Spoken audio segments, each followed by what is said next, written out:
Hello friends, welcome movie టిక్ the extraordinary journey of the ఫేకర్.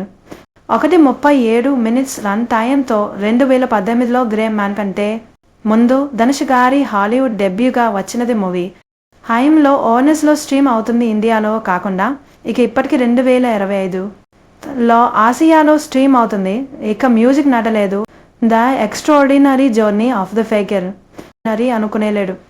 అన్నీ ఫాస్ట్గా ఫీల్నే లేకుండా వెళ్ళిపోతాయి. బోరింగ్గా వెళ్ళిపోతుంది. అన్లు హీరో పార్ట్కి కాస్త వరెస్ట్ పని. ఒకటి ఆకా చేసిందంట, ఇంకొకటి అనులు విషయాలు ఎక్కువ పెట్టేసి మిస్టరీగా రన్ చేశారు.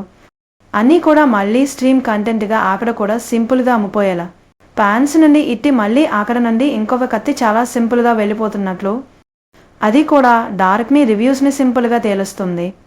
ఫ్యామిలీగా చూడాలి అంటే లేదు, కానీ లార్జ్ ఉండాలి కాయ మీద ఉంటే మాత్రం ఒకటి ఇంకొన్ని రిపీటెడ్ వర్డ్ లైక్ లెసన్స్ని ఇలాంటివి కూడా. సో ఇది ఇబ్బంది పడతాయి.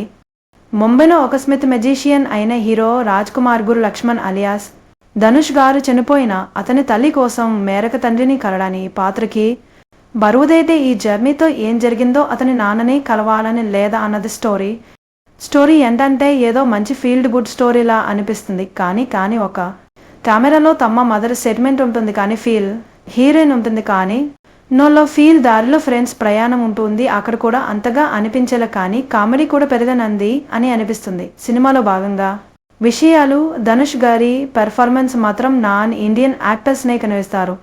వాళ్ళ ముందు కాన్ఫిడెంట్గా చేయడం, ఆఫన్ రావడం అంటే గ్రేటే కాదు.